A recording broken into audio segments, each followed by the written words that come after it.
In early 2010, a team of geneticists in America began DNA testing on possibly the strangest looking skull ever discovered. Whilst trying to recover its nuclear DNA and matching it against the National Institute of Health database, they found a significant number of coherent base pairs that have never been seen before.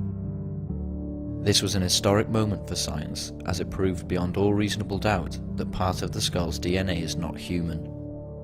Since that result, the geneticists have predicted that when the final genome recovery is complete, it will provide science with the first record of alien DNA ever discovered. The skull's caretaker is Lloyd Pye. Lloyd, a researcher in aspects of human origins, named it the StarChild. It was found in Mexico in the 1930s, and through carbon dating we know that the skull is over 900 years old. It has over 24 major physiological differences to that of a human. These are the cuts in the skulls for DNA testing, and you see that the StarChild, when I've been saying it's half as thick, you see very clearly here. In some points it's even less than half. And this is, in the skull. So, there's just no exaggeration there. There's a complete difference in the bone throughout. Uniformly, it's different. This is the biochemistry of a typical human bone. Its calcium and phosphorus levels are high, and its oxygen and carbon levels are low. But with the StarChild, it's quite different. The phosphorus is down, and the carbon and oxygen are up, indicating its biochemistry is more like tooth enamel than regular bone. This is a scanning electron microscope view of the bone, and this is the way bone is created. You have the cortical layer here, and in here are the cancellous holes where the bone marrow moves.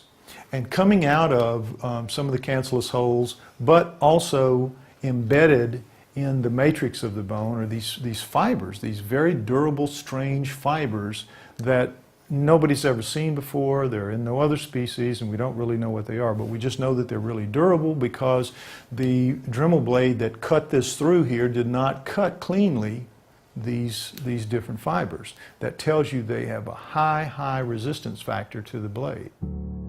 It lacks frontal sinuses, has smaller chewing muscles, and is missing an inion. Instead, its neck connects on top of its frame and magnum opening, indicating that its neck is about half the size of a normal human neck. And here we see one clearly embedded in the matrix of the bone on the surface. There's just no doubt about it. And you know what science says about this? You probably dropped it on a carpet and it picked up carpet fibers.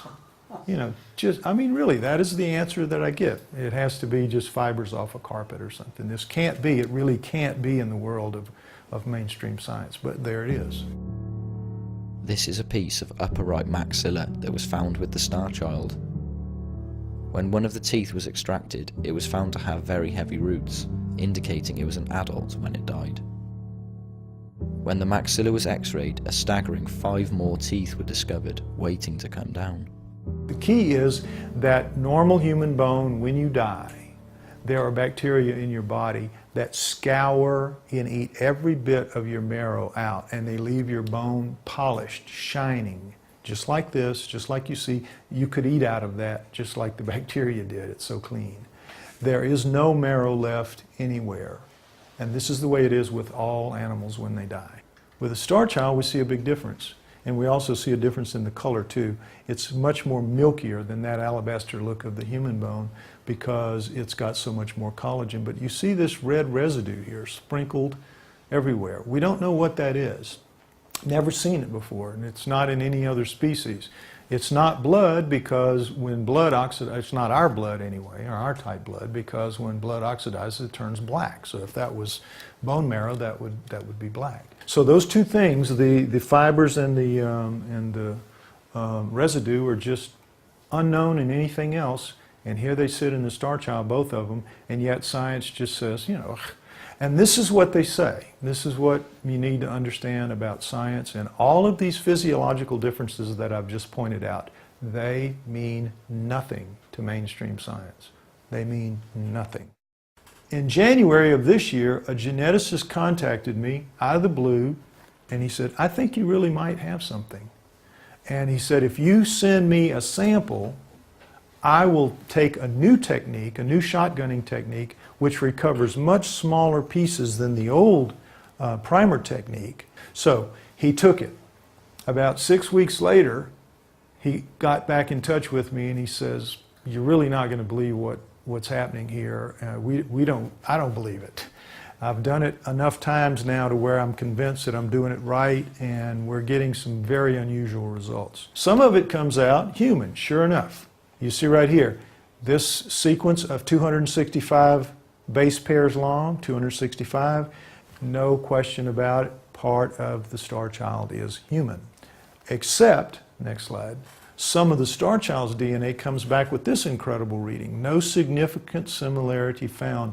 342 base pairs long. It's a coherent base pair sequence not found in the NIH database. I said, well, what's the answer? And he says, well, it could be, and here's where we go off the deep end, it could be that it's an alien, entirely an alien, born to a human mother. And I said, what? How would that happen? How would you get a pure alien born to a human mother? So he made up a slide for me and sent it to me. And he said, now understand, this is happening today. This is happening today. If a human female has mitochondrial disease, which means that her mitochondria are bad and are going to produce very, very flawed and dead children for the most part. If it's found out that she has that and she wants to have a child with her mate, her husband, what they can do is they can take her package, put it in a dish, you've heard about this, and mix it with her husband's sperm and create a zygote with her chromosome package and her husband's chromosome package. Then they take an egg, a good egg from a third party, a woman, take that woman's chromosomal package out, put the zygote in, put that egg in the first woman, and she will have a baby that will be her and her husband's genes, but it will have the mitochondria of the third woman. So he said we could have the same thing. You'd have two aliens getting together, making a zygote, and for whatever reason, taking the chromosomal package out of a female egg, putting it in, and then she will bring it to term, and it's a full alien, nothing but alien DNA in it, but it has her human mitochondrial DNA. Now, why? Why would they do that? We don't have any idea. We know this is a radical thing to say. We know that it's going to be met with a lot of resistance because it's going to prove that we don't just have a hybrid between a human and an alien 900 years ago. We have clear genetic engineering, clear evidence of genetic engineering 900 years ago. It's a much bigger pill for science to swallow, and it's also going to cause a much bigger revolution in thinking among everybody because it's going to be very hard to wrap minds around this. But this is where we are. This is what we think we can do. This is what we know we can do. We're now in the process of trying to get the money to start the process of sequencing the whole genome, because when you sequence the genome, at the end of that period, it's only about 3 to 4 months. From the time you start, 3 to 4 months, you have an answer. And you have a general idea of what that percentage is going to be, whether it's 15%, 20%, whatever. You can do it within, say, 5 points of error, just recovering the whole genome. And then you have the period of 8 to 12 months where they're going to have to fine-tune it and figure out all of the unknown parts. And then they'll be able to say within a margin of error of 1 or 2% what the difference is. And that difference is going to stick, because anybody that does it again, that's the beauty of DNA. It's the math of biology. It's repeatable again and again. And this is why we win, because we are producing something they can't argue with. There isn't any of this business about nature can do anything. When it comes to DNA, DNA trumps nature. So whatever the DNA says is whatever is going to have to be accepted. And this is what we think it's going to say.